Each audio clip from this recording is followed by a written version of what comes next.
কোরবানি করি, আমাদের জন্য খুব গুরুত্বপূর্ণ মাসালা হচ্ছে ভাগে কোরবানি করবার সময় আপনার হিচ্ছাদার যারা তাদের মন মানসিকতা কিন্তু আপনি যাচাই করতে হবে। এখন তো শরীকি কোরবানি করবার জন্য আমাদের দেশে অনলাইনে কোরবানি শুরু হয়েছে। বড় চমৎকার পদ্ধতি। দেখেন অনলাইনে তারা বিজ্ঞপ্তি দিচ্ছে, আমাদের আর 2 জন শরিকদার বাকি। তো আপনারা একজন লিখেছেন 24,000 টাকা, একজন লিখেছেন 14,000 টাকা, একজন লিখেছেন 20,000 টাকা এক ভাগা।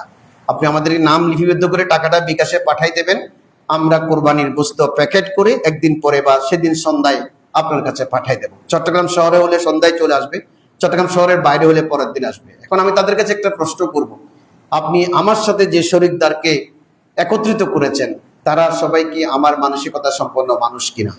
তাদের পয়সা বৈধ আপনি নিশ্চিত দিতে পারবেন? তারা যে ঘুষখোর সুদখোর নয় সেটা নিশ্চিত বলতে পারবেন?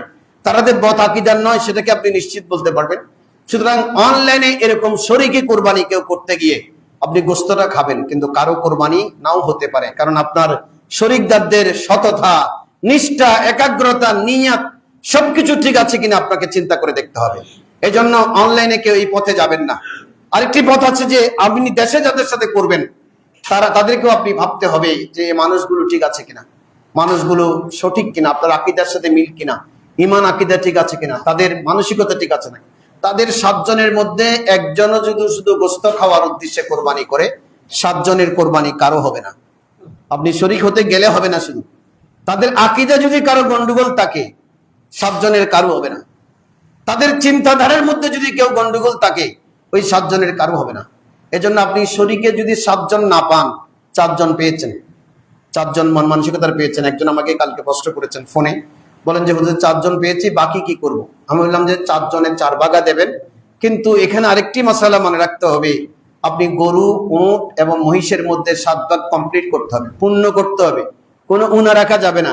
তো আমরা তো 4 ভাগ পেলাম। তখন আমি বললাম তাদেরকে দিয়ে মিটিং করে আপনি 1 ভাগ হযরতে রাসূল পাক সাল্লাল্লাহু আলাইহি ওয়াসাল্লাম, 1 ভাগ হযরত ইব্রাহিম আলাইহিস সালাম, 1 ভাগ হযরত ইসমাঈল আলাইহিস সালাম, অথবা আপনি কোন পীর বুজুর্গ গৌসে আজম শাহ আব্দুল কাদের জিলানী, হুজুর খাজা গরিব নওয়াজ আজমিরি, এরকম যাদের নাম 3 জনে সম্মত হবে ওদের নাম দিয়ে আপনি 7 ভাগ ফুলফিল করবেন, টাকা সেম সেম দেবেন, গোশত সেম সেম নেবেন, তখন আপনার কোরবানি পারফেক্ট হয়ে যাবে। কোন অবস্থাতেই ভাগ উনা রাখা যাবে না। যেমন আমরা 3 জনে মিলে 2 ভাগ 2 ভাগ 6 ভাগ, হুজুর আরেক ভাগ তো আমরা পাচ্ছি না কাউকে, না ওই ভাগ রাসূল পাক সাল্লাল্লাহু আলাইহি ওয়াসাল্লামের নাম দেবেন। উনি গোশত নিতেও আসবেন না, খেতেও আসবেন না। আপনার কুরবানিতে 7 ভাগ বরাবর কমপ্লিট করতে হবে, উট, মহিষ, গরু।